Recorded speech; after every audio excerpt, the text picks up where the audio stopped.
It's an exciting Thursday. We're glad to be here. Me and Jimmy on time. Yay! I think he beat me here today, everybody. That's really something. Yeah, I know. Between 9 and 9:05, I think our show is now. So we shoot for, okay. Oh, yeah. You know, there's an episode of Veggie Tales, and I don't know if you want me to tell you this story now or Sure. wait. No, tell it. Okay. It's about Jonah. Jonah's gift is God speaks directly to Jonah. And God tells Jonah, I want you to go see the Ninevites. Now, this is Veggie Tales. It's the most successful Christian television series ever. It's a bunch of vegetables running around. There's a tomato with an eye patch. He's the captain, and a carrot with a tricorner. And they're pirates, okay? These vegetables are pirates. And so God speaks to Jonah and says, I want you to go to Nineveh and talk to the Ninevites. And Jonah doesn't want to go see the Ninevites. It's a journey, and you know, they dress funny and they talk funny and they look funny. They're just not like him. Why would I go talk to them? I don't want to go talk to them. So Jonah goes like this, la, la, la, la, la, like he can't fear God. Well, God knows he can hear him. He's the only person that God speaks to. So God keeps telling Jonah, go see the Ninevites, go to Nineveh.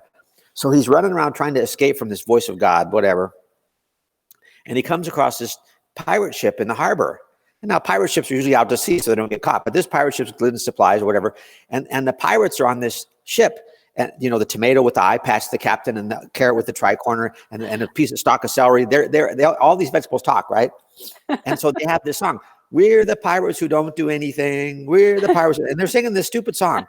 And Jonah runs up to the captain, he says, listen, where's Nineveh? And so the captain pulls out this map and he says, well, here's where we are right here. And here's Nineveh way over here. And Jonah says, what's the furthest place away from Nineveh? The furthest place? Well, that would be over here. And Jonah says, take me there. And the captain of the pirate ship says, no, you don't understand. We're the pirates who don't do anything. We even have a song. We're the pirates who don't do anything. La, la, la, la. So Jonah takes a wheelbarrow full of money and dumps it on the deck. And the captain says, hoist the sails. When money's on the deck, things change. Is that true? Yes. So Jonah's now going to get as far away from the Ninevites as he can. So that night they go to dinner before their voyage. And on the menu, there's three things. There's justice, there's mercy, and there's grace on the menu. And Jonah's looking at this saying, this is a very strange menu. He says, what is justice, mercy, and grace? What is? And the pirate captain says, listen, I got this. Let me explain this to you. So Jonah says, okay, maybe I can learn something from this pirate captain. So the pirate captain says, justice, give them what they deserve. An eye for an eye. It's even in the Bible. Give it to them. They're adults. They can take it. Okay, that's justice. Got it. He says, mercy is when you give someone a second chance, even if they don't deserve it. That's mercy. And grace only comes from one place. So we're not going to talk about that today. It's not Sunday. We're not going to talk about grace. But here's the thing. Are you more justice-oriented or more mercy-oriented? We have a muscle that leads us to one behavior or the other. Wow. Now, I had a partner, Rod Johnson. I don't know if you ever knew Rod Johnson. No. Rod was caustic. He was ornery. He was disagreeable. He was like Mr. Cratchit. The guy was mean. He was a marshmallow inside. To protect himself, his demeanor was always really tough. And I went to Rod one day and I said, Rod, can you you're chasing agents away from our company. You're chasing them away. And it's your delivery. It's not your content. I know you're a good guy and I know all this. And I know you well enough to take it with a grain of salt. But they don't. When they come to you, you got to soften up. He said, no. They're adults. They can take it. My father told me, give it to them straight. I'm going to give it to them straight. I said, okay, Rod. I'm not going to change you. And he said, and you're like Barney, that purple dinosaur. Oh, come on. They didn't mean to do it. We should give them another chance, even though they don't deserve it. So I'm the mercy guy, and he's the justice guy. And we worked really well together. But you know what happened to Jonah? He gets on the ship, and then he gets swallowed by this big fish. And he ends up in Nineveh anyway. We're all going to end up in Nineveh. All of us. We're all going to end up the same place, 6 feet under, in a jar, or however you want to say it. We're all going to end up the same place. God's calling us, or somebody, or whatever. And I'm not going to get religious, but I'm reading this pieces of this book called Tribe of Mentors by Tim Ferriss. And you know what a big fan I am of his. This book, he asks people questions in this. And then at the end of the book, some closing thoughts from this guy. Tim Ferriss is an uber achiever. And he said this, the danger of big questions. Most of the time, what should I do with my life is a terrible question. What should I do with this tennis serve? What should I do with this line at Starbucks? What should I do with this traffic jam? How should I respond to the anger I feel welling up in my chest? These are better questions. Excellence is the next 5 minutes. Improvement is the next 5 minutes. Happiness is the next 5 minutes. And there's a couple of pages on this. It forced me to look at my focus. Happiness, it's the next 5 minutes, Ruthie. I get it. I get it. I Maybe agree. 22 minutes. Maybe 22 minutes for us. I agree. I did this thing, I think it was a Sunday, and I said, here's my 15 truths. I will tell them 1 million times. One time, I will help one person. What is your perspective? Why do you care about theirs? Why are you scared? Judgment from peers to parents. You're on the game of edges, meaning that you shouldn't be scared. You should know yourself down to the details that you're talking about, Jimmy. Get started to find your voice. Then you can do video. Then you can do social media. This is the twist on this one. And so you need to get started. You need to know how to storytell, how to get professional advice, contextualize your time. And that's what you're saying. Do I want to be happy right now? Do I want to spend my time on things that don't exist? What was that big question you asked? Well, what should I do with my life is not the same, but what do I do with the next 5 minutes? It's the next 5 minutes. Happiness is the next 5. Excellence is the next 5 minutes. And let me go back 1 second to number 5 on your list here. Yes. The most important person we tell stories to is ourselves. And the story we tell ourselves should be a story of forgiveness, a story of acceptance of our imperfections and acceptance of the imperfections of the people around us. So we don't get amped up. We get worked up over somebody else's imperfections. I can't fix that. I should work on my own imperfections. And I know you've heard the story about this lady that goes to this attorney and says, I want a divorce. And the attorney says, well, how come? She says, he's the most disagreeable. I can't communicate with him. It's terrible. I never thought marriage would be like this.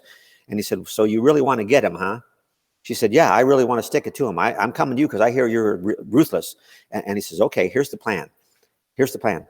For the next 6 months, give him everything he wants. Do whatever, be the perfect wife for the next 6 months. And then we'll hit him. We'll come out of the blue and we'll sucker punch him. And he'll never see it coming because for the next 6 months, give him whatever he wants.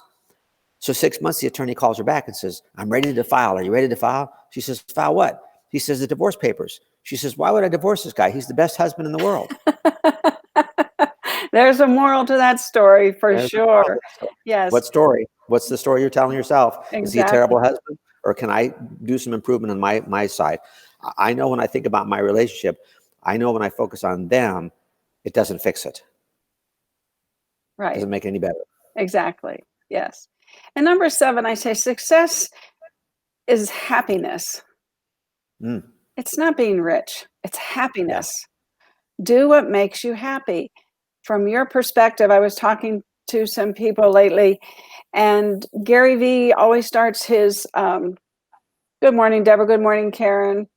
He always starts, good morning, Leslie. He always starts his videos with, what's your perspective? Don't you want to be happy?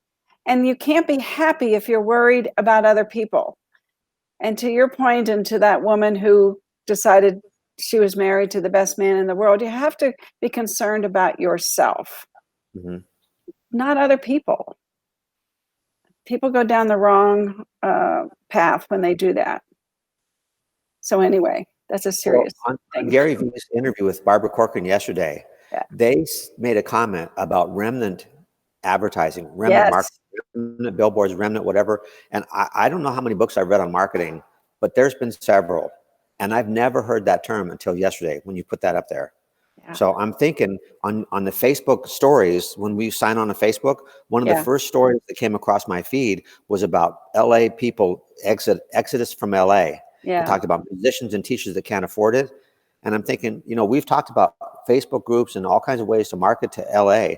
I'm wondering if there's such a thing as remnant billboards in LA or remnant space in the LA Times, because the article was published in the LA Times. I wonder if they have any remnant space in there, because Gary Vee said he put his wine ads using remnant space in the advertising and he got tons of stuff.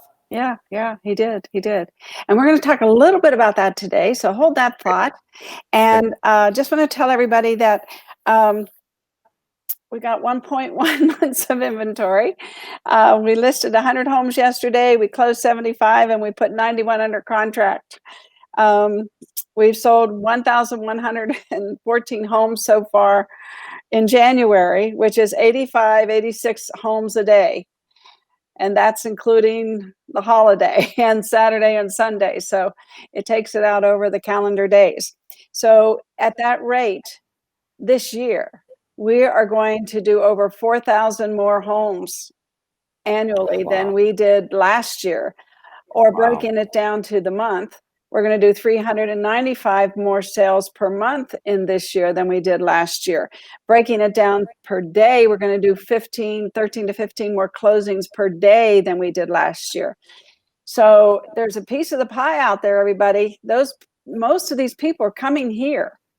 That's what's changing the numbers so drastically. And they started it last January. Remember, we had a great January in 2020. We are having a better one this year. Crazy. Well, year over year, I believe unit sales up was the biggest in December of the 12 months last year. I believe December was the biggest year over year sales of single family homes, not condos, because condos was down for the year. But year over year, month over month, December 2019, December 20th, I think that was the biggest increase in units. Yeah. I mean, it's just amazing. And we need to, like to your point about LA, I pulled this up, and this is let me hide you, or let me hide you and put you back up here. So it's in the middle. 1, 2, 3, here you go, back. Okay, so there's this really cool tool, and it's provided by NAR. And so what we can do is you can go and a map comes up on this site, everybody, and you can go to like Las Vegas and see what the median home price is and what the change is. Well, that's great, but you can also go to San Francisco, and the prices are up 16-17%. This was from 2019 to 2020. And the median home price is 1.125 million. Wouldn't you want to target that location? So you can take this chart and use this as a picture in your Facebook post. And then you can go back to Vegas and take this picture and show them, look at the difference. Look how much more home, you can buy. And you can create a whole series of posts around this. And there's Anaheim. $910,000 is the median price. And Los Angeles, $708,000 is the median price. And then you compare those to Las Vegas and go where the puck is going. That was the message I always hear from marketers like Barbara Cochran and Gary Vee. Go where the consumer is going, and where he's going is to Las Vegas. So you got to go find him and bring him here. And then, make him your client. And so the site, Deborah wants to know what the site is. It's right there in this picture, and I'll post this in the group, Deborah, because it's a long name. But you can go and across the whole country, and it's really a cool tool. And Jimmy, we talked in the past about Nerd Wallet. So once you decide, hi, Claudia, great morning. Once you decide, what you're going to target, what area on your Facebook post, go to Nerd Wallet and include do a screen capture, make a photo out of the difference between living in Las Vegas and living in San Francisco or Anaheim or any of these. I just picked 3. There's Anaheim, there's Los Angeles and Glendale, and Pasadena's around there as well. And so you can compare them, show them the difference in home prices, and then show them the difference in the cost of living. What a message that would send. And do it every day. Just boost that post out there every day, and you will get engagement.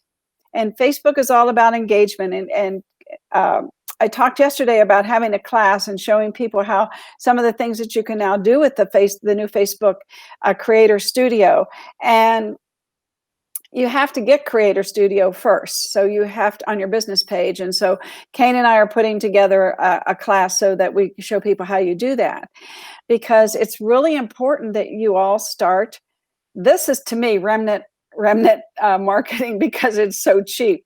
But you can also go to LA and rent a billboard, maybe a group. It's like people on investment homes, everybody, there's 10 people getting together and they're buying a home. And they're all putting in $30,000 for a $300,000 home. They're getting $1,700, $1,800 a month in rent. So they're each getting about $50 a month, which is $600 a year, which is a 6% return on your $10,000 or your $30,000. So, I said that pretty fast, but, people, just to make a point, you can buy a house and get a return. You can also go buy a billboard. Now, it's not an asset, but hopefully you'll get some return on your investment there. Not a bad idea, not a bad idea. Right. And maybe the LA Times. People still read the newspaper, and the newspapers now are online. So great idea. Great idea that you extracted from yesterday's video. Yeah, remnant. Yeah, I don't think I've heard that. I'm like you. I listen to follow a lot of marketing gurus, and I've not heard that either. So that was a pretty good tip yesterday. So what do you think about this idea, Jimmy? Well, I think you said the most important part is that being consistent, doing it every day, because if I did it yesterday, we had talked about that before. If I told her I loved her yesterday, she still wants to hear it today. She forgot about yesterday. So I got to tell them today, and they might see it on Wednesday. We talked about when is the best time to post on Facebook. Yeah. And the chart said Wednesday between 11 and 12 or 1 and 3, because Sunday people are on Facebook, but everybody's posting too. So you get lost in the forest on Sundays, whereas Wednesday you might not. But like you said, every day, you never know who you're going to hit. And it just takes one a month. I mean, if you did one sale a month from that, that's $75,000 a year. Even if you only got 2.5% instead of 3% on the co-broke, that's still $75,000 to $90,000 a year from one strategy. And this costs how much? I forgot. How much does this cost? Nothing. Oh shoot, $90,000 in commissions, and it costs nothing. But if you really want to get some engagement, boost it for $5 a day. So that's $150 a month. It's still $150 a month for a $8,000 commission. I think I'd do that. Yeah. I think that would be pretty cool. So this is not a commercial for Agent Formula, but I have the Agent Formula website, and there's something in there that facilitates me posting, right? Yes. I still got to go in there and got to post it, but you put up all the messages. I just got to pick which one I want to post, right? And boost. You want to boost. They're all there. You just pick which one you want to. Well, first of all, to be clear, we've got over 1,000 articles and blogs and daily blogs that you can cut and paste to Facebook. So that's your content. But once you get to Facebook, then you can boost it for $5. But we also do auto posting, where we automatically post 8 to 10 of your pages a day that go back to your website that you can also boost. So either way you want to do it, the auto posting is $30 a month. So let's see, that's $1 a day for the auto postings and $5 a day to pick a boost. So $6 a day, or $180 a month to get one deal. Yeah, the auto post that's what I was actually going for, was the auto post. It's every day, and the content's already built, and I don't have to think about it. No. I just subscribe to it. Okay. Exactly. Yeah. So do I talk to Kane? Do I talk to Kane about that? Who do I talk to about that? Yeah, just Kane. Okay, good. Okay, got it. Yeah. So anyway, Jimmy, any parting thoughts today? Well, yes. Here's the deal. The story that you're telling yourself, you're in charge of that story, and you can make it come out however you want. If you were going to write a book about your life, would it have a happy ending? Would it have a happy middle? I mean, there's going to be some trials and challenges that come up. What's the saying? Pain is a fact of life. Suffering is optional. Pain is a fact of life. Suffering is optional. I'm going to get over the pain. I'm going to learn something from it and say, okay, it's time to move on. Everybody gets pain. Pain is a fact of life. So I'm going to really focus on, over this next few days, the stories that I'm telling myself. I'm at Key next week. So every day, Oh, I'm in the morning and the evening and the weekends. I'm really ah, Key for 1 week a month. Key just dominates what I do. So it's really important for me to tell the right stories. And maybe you and I can record something for your show okay, one that day. sounds good. Yeah, that sounds good. Yeah, there's, I journal, and journaling, sometimes you'll see me in class, I'll pick up my journal because Yeah. you said something that I want to remember or that made a difference to me. And so, so your life, if something happens, have something that you can write it down because we forget.